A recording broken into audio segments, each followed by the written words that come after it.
a house which is called bonded warehouse. We have bonded warehouse, and then we have bonded cargo.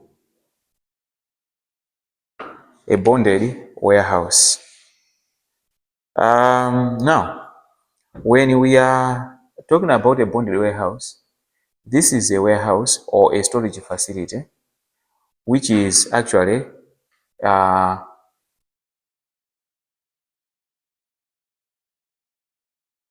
warehouse that is responsible for storing goods that are yet to be created.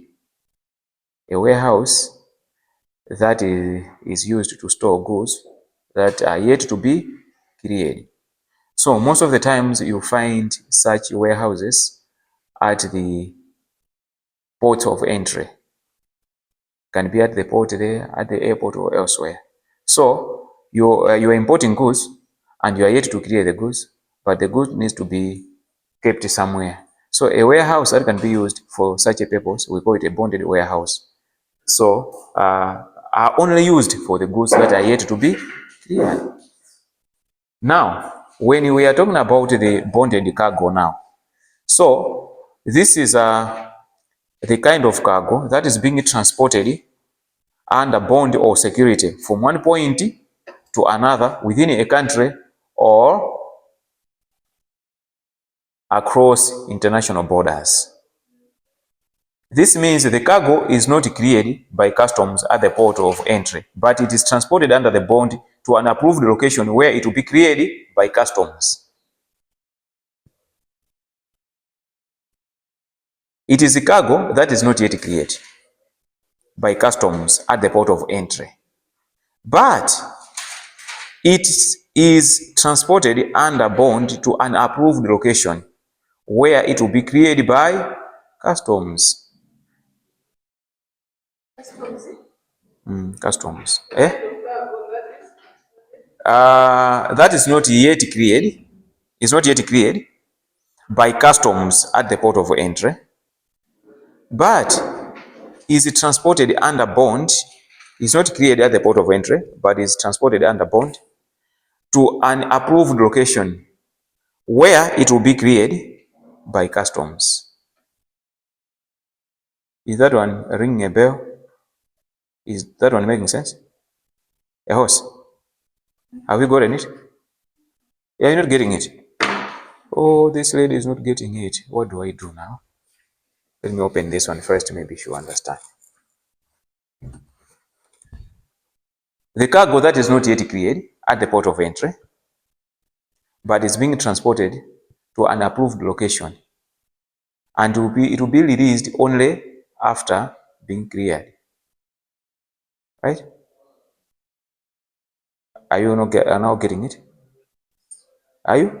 Because are you now getting it? You're not. Okay, now you explain to her. You can set an example even if you want to use an example, right?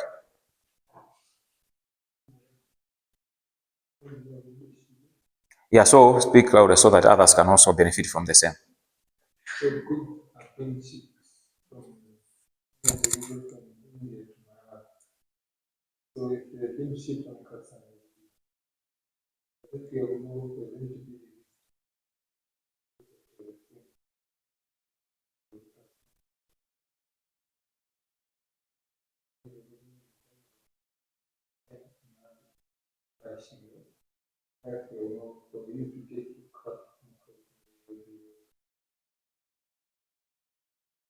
Okay, you want to add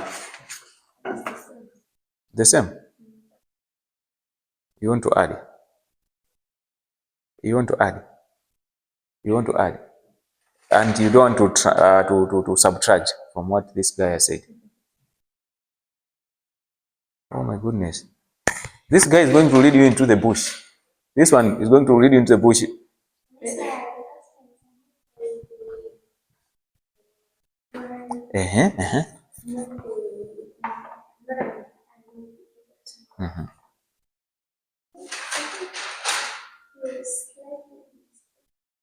Oh, he was slightly. Okay. So you are trying to bring in some correction there, right? Good one. That's what I wanted. Nevertheless, what we are saying here is somebody is importing something, right? As he was putting it. At the port of entry, we have those guys like she mentioned, MRIA or Dandani and how many. Wait, I mean, now you need to pay for the imports, right? For your imports. So by paying, after paying, then they let you go freely. It's like you're being cleared, right? Now there can be a situation where those people, they will still allow you to go before you pay. But up until you reach a certain destination, an approved destination, then at that destination, then is when where you'll be allowed to clear the goods, right? But you can't go beyond that place. You can't go into the market now anyhow without clearing at this particular place. You understand, right? So from the port of entry to that place, your Katundu is bonded. When we say it's bonded, it is something like uh, is in the hands of somebody else. In this case, though you are carrying yourself, whether magusanjiro wa mutu ka mwiri baka whatever, komano chiri manja mwaina ake. In this case, the MRI people that we are talking about, right? Up until you reach that point. So, for example, pale anthu amakatenga katundu, let's say kandi ku Zambia, for example, the port of entry is there. Kumene kuje and umari kujani kumene kunchinjika mwami border, that one. So there is where you are supposed to clear your goods. But at times, your goods can be let go as there are some conditions. Can be let go up until you reach somewhere here. Where? Chinchibom. Even here. Yeah, even here. Gateway. You reach there and you clear there. So, throughout the journey here, your Katundu was bonded. It was bonded, but under certain conditions. What's the time? 12. Okay, so what I'll do here, these terminologies are very, very important, but there are many we can't discuss them in here. It is not possible. Otherwise, for the sake of our friends who are not with us, that are listening and watching us, I should apologize to them that we will not be able to explain to them, but we'll share with them as well, right? We'll share with them. So please don't worry, we are going to share with you. But for you people who are here with me, I'm also going to share with you. Okay, yes, say something. Oh, yes, beautiful.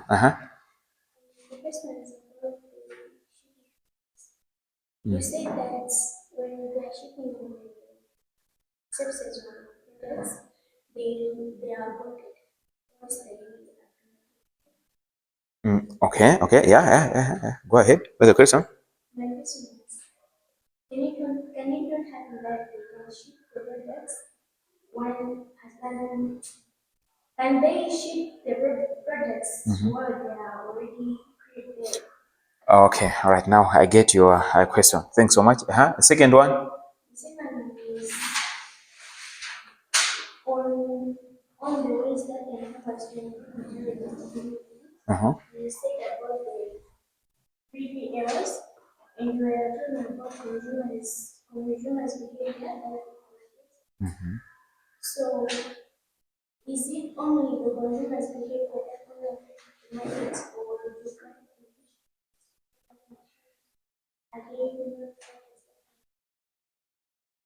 All right, thank you so much. And I really thank you so much for those brilliant questions. The first question probably goes back to the explanation of what bonded cargo is all about, right? And is a bit related to what that guy had told us. Basically, goods are created upon entry, just as you said, that MRA and so on and so forth, right? So, for example, here, as the goods are entering our territory here, at the port of entry there, that's where goods are cleared, right? So, the issue of being bonded or not bonded starts from the port of entry, not from the point of origin. For example, the point of origin can be Lusaka, right? The point of origin can be Mumbai, point of origin can be elsewhere, Johannesburg, right? So this issue of being bonded or not bonded doesn't start from there. No, it starts from the point of entry, right? So you've bought your goods there, in transit, are coming in here, but you only clear upon entering this territory.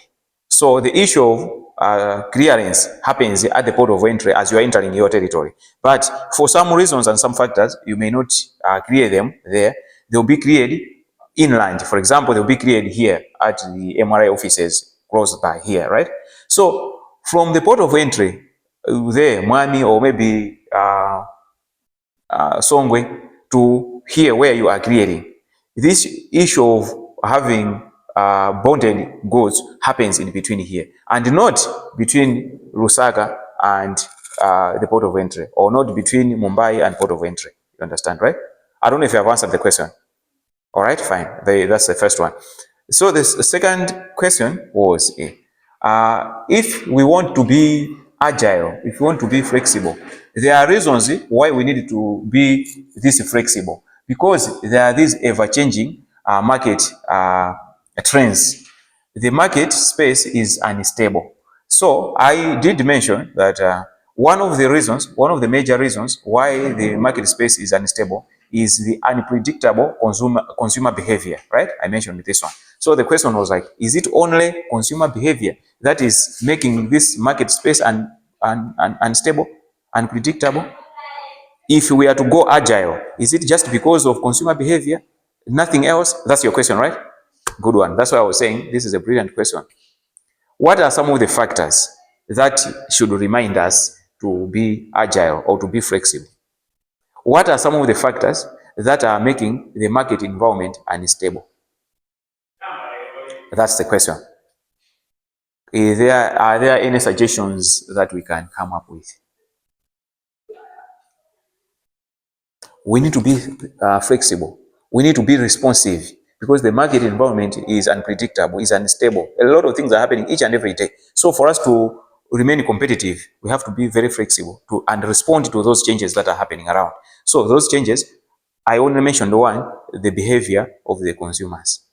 But there should be some other factors as well. What are some of them? Can we suggest any?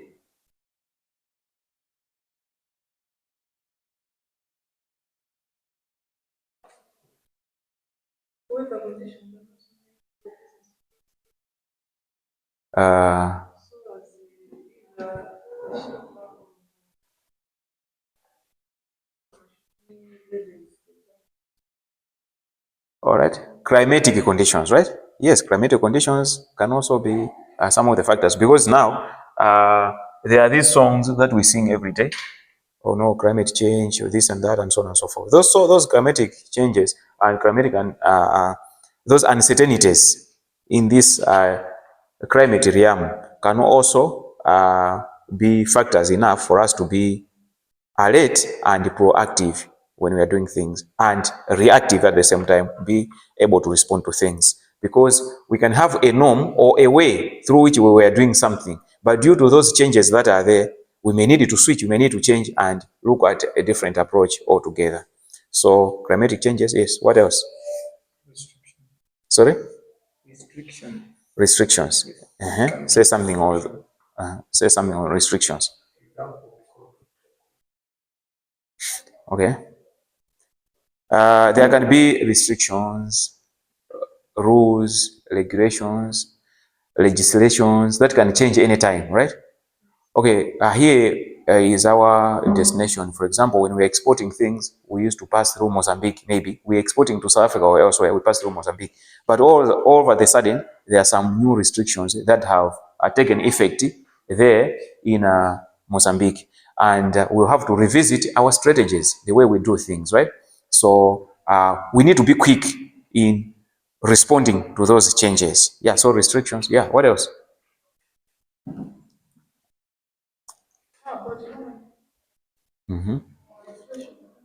The economic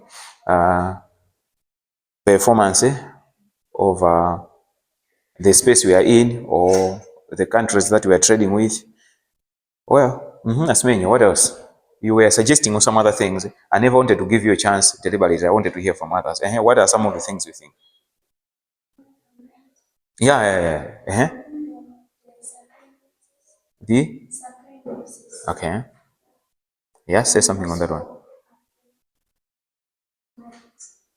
It happens that sometimes when supplying goods or services, they may have um, some other uncertainties that can happen when supplying goods. Okay. All right. There can be some inconveniences from the part of the suppliers, and their inconveniences will make it difficult for them to efficiently supply you with what you are looking for. Now, if you're a producer, you'll be definitely affected. That's what we are saying. So such kind of things are also a reminder to you to explore some ways through which you can respond to that. Should it happen that the suppliers are having some disruptions and are not able to supply you with what they were supposed to do in time, what do you do? At least you have to look for elsewhere to get your supplies. So, or you have to find alternative suppliers. You have to diversify your supply sources. Yeah, so thanks so much for bringing that one, because now it has reminded us of some other situations, maybe we are not thinking of them, some other situations that can remind us to be agile. Not only consumer behavior, but consumer behavior remains one of the major factors that will compel people to go agile in the supply chain. Okay.